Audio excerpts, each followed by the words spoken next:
You know, people tell me that it's really hard to make puns about vegetables, but I don't think that's necessarily true.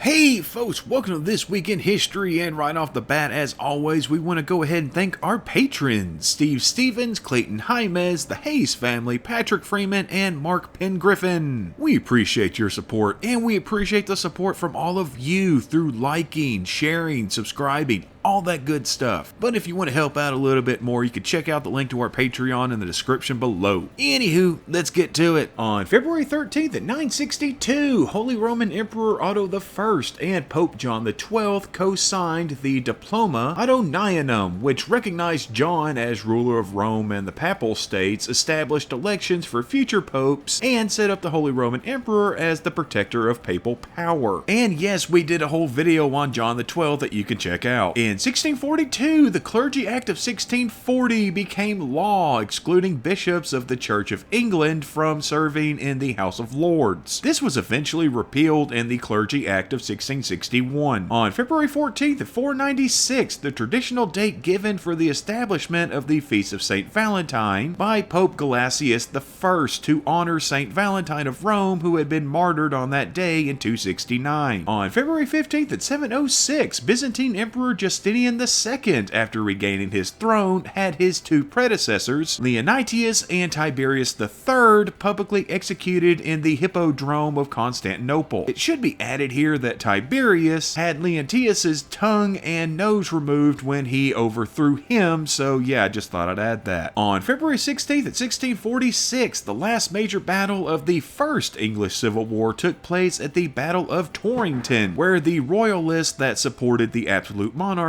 were defeated by the parliamentarians who supported a constitutional monarchy. This would end up leading to the Commonwealth of England period under Oliver Cromwell. On February 17th, 1370, the Battle of Rudal took place between the Grand Duchy of Lithuania and the Teutonic Knights. This was the final battle of the Lithuanian Crusade, which was part of the larger Northern Crusades. In 1801, the 1800 U.S. presidential election was finally decided by the House of Representatives after Thomas Jefferson and Aaron Burr had tied in electoral college votes. So back then, the top vote getter became president and second place became vice president. However, as a political ploy, Jefferson was meant to get one vote more than Burr, seeing as both men were Democratic Republicans. This did not go according to plan, and Jefferson was elected by the House. On February 18th at 1229, Frederick II, who was Holy Roman Emperor, signed the Treaty of Jaffa with the Ayyubid Sultan Al-Kamil, establishing a 10-year truce as well as regaining control of Jerusalem, Nazareth, and Bethlehem, and ending the Sixth Crusade. The Pope was not happy about this and called for the Seventh Crusade as soon as that 10 years was up. On February 19th in 1859, New York Congressman Daniel Sickles became the first person acquitted of murder on grounds of temporary insanity. If you want to know the whole story behind it, we did a video about it. In 1913, Pedro Lascaron served as president of Mexico for 45 minutes, the shortest term of any person as president of any country. This occurred because Victoriano Huerta led a coup to overthrow the current administration and imprisoned everyone in the line of succession up to the foreign secretary, who was old Pedro. Pedro then appointed Huerta as the interior secretary, which was the next position in line, and then resigned, making Huerta president. I mean, that was a workaround, but it worked. And that's just gonna about do it for this week, but we'll see you back here next week. Same squirrel time, same squirrel channel. Be happy, be healthy, and y'all come back now, you hear?